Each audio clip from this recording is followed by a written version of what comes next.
Hi guys, it's me Paige here, and these are the top 10 worst pains during my transplant hospitalization. This video will be a part 1 of 2. I'll go over 5 of the pains in this video and 5 of the pains in the other video.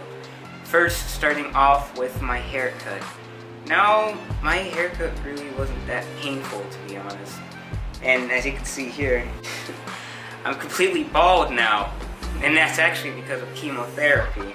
Now I know it looks very concerning that I don't have all my hair, and especially for some people who are very sensitive about losing their hair, but I assure you that the doctors said that it'll only take like a few months after transplant for your hair to grow back. And sometimes some of the doctors and nurses even said that some of the patients have actually enjoyed their hairstyles just completely bald like this, and they've kept it like that for some time.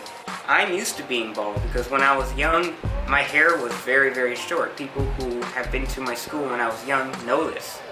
And so I know that my hair will grow back, your hair will grow back too, so don't be afraid about any of that. Now this is of course number 10 because it isn't any of the worst pains.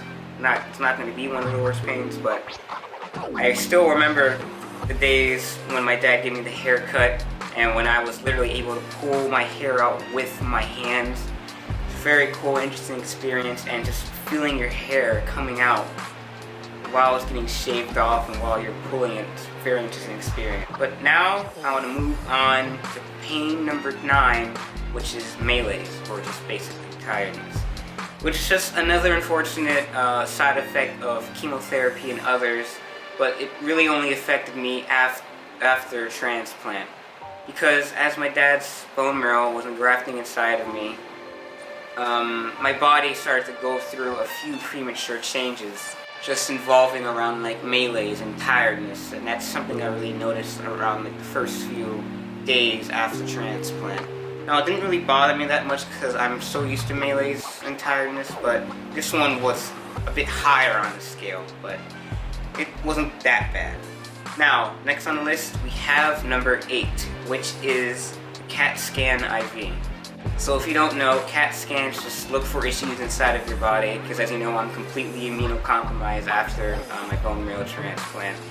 And, you know, after getting the line in my chest, everything the doctors have been doing, like withdrawing my labs and giving me medications, have always been through the line. And so when they were giving me the CAT scan, they randomly surprised me saying that they had to give me an IV. And I know it may sound weird, especially coming from a person like me, but by this time, imagine you're spending a month and a half in the hospital.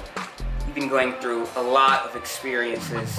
You've been going through a lot of pains you've never felt before. And by now, my mind was just getting really degraded from all the pains. Like, if you compare the time I got the first IV of the transplant, you see me pushing through it and just grasping hold of my hand like a fist and just bearing through all the pain. But with this, it's basically almost like I was completely traumatized, and like they missed the first time, and the second time they had to spray me with this freezing numbing cream in order to get the IV in. Just showed how much my mental state had been going through, and really how strong I was at that state from the beginning of the transplant towards where I am now in the transplant. Now up next is number 7, mentally overwhelmed. Like I was saying with CAT scan IV, you know, I've spent 1.5 months in the hospital now at this point. Like, November 17th will be my 1-month anniversary here in the hospital. And that's already passed. So, I've been here for a long time. Teams of people coming in during the daytime too, asking you the same repetitive questions over and over again. And it can take a lot away from your mental state. Every single day, there are so many new battles I have to fight.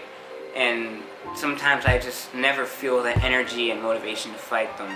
Like, did you know that during the entire span of the 2 months I've been here so far, I have lost approximately 11.2 pounds it will be a battle for me having to wake up and just to eat one scoopful of applesauce, or just trying to get myself up every morning to order lunch, to order dinner, order breakfast. So eventually I just said, you know what, Dad, can you just please take over for me? And my dad has been there, and he's kept to his promises.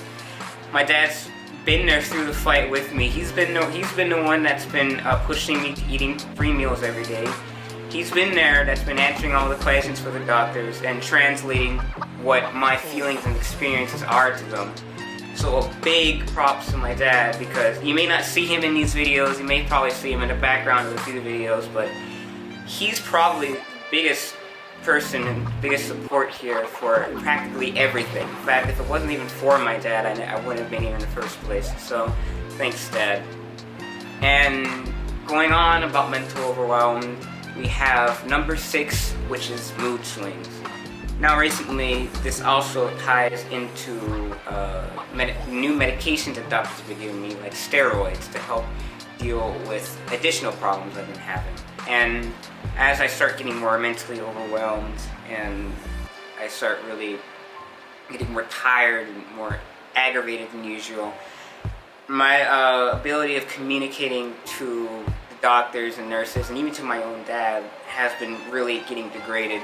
I would get mentally and physically agitated whenever I'd have to repeat myself, even though I knew they could barely hear me with a blanket over my head.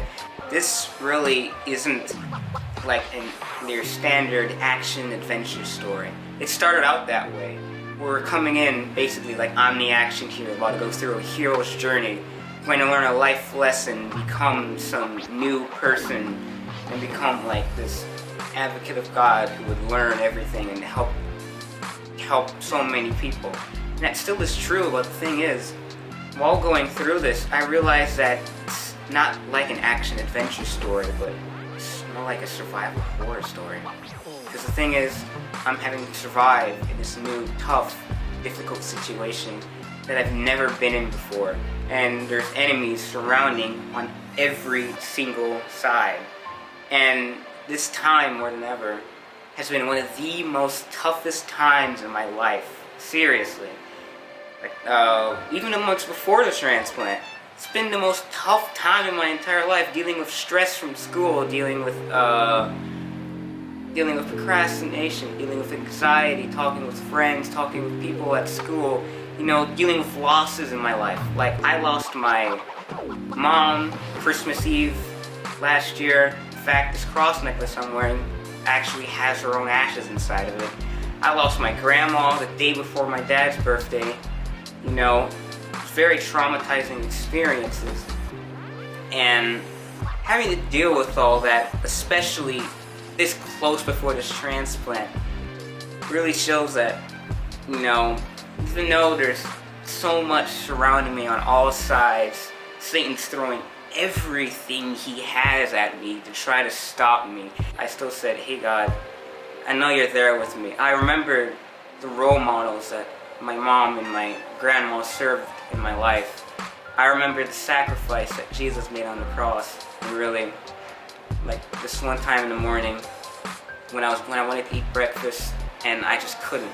I just could not gain the mental strength and ability to eat it. I just thought back to myself. I really just thought about my family. I thought about everyone who's cheering me. I thought about all the prayer teams. I thought about all my friends, all my family. I thought about my mom. I thought about my grandma. And I thought about Jesus too. And really, I just thought that at the end of this, even if I might be going through the survival horror experience, even if the devil is surrounding me on all sides, I still said, hey, I'm going to make it through this. Even if I only may make it through with one arm and one leg, I'm going to make it through this. And I know that no matter what, I'm going to tell my story no matter how worse my situation gets. And I know that the more worse my situation gets and the more down and more weak I get, the more stronger my story is to others. Because the thing is, the Bible says that in our weakness, we are made stronger. Because the more weak we are, the more like Christ we are. But that's it for part 1 of this. Now, everything I went over here is barely anything compared to everything I'll go over in part 2, but I hope you enjoyed the messages of this video. I hope you enjoyed all the stuff, all the inspirational things that I've said, and I also hope that this showed you really just the kind of challenges I go through on an everyday basis. Well, with all that being said, I'll see you all in part 2 of this video, and I hope all of you have great and blessed lives. See you later.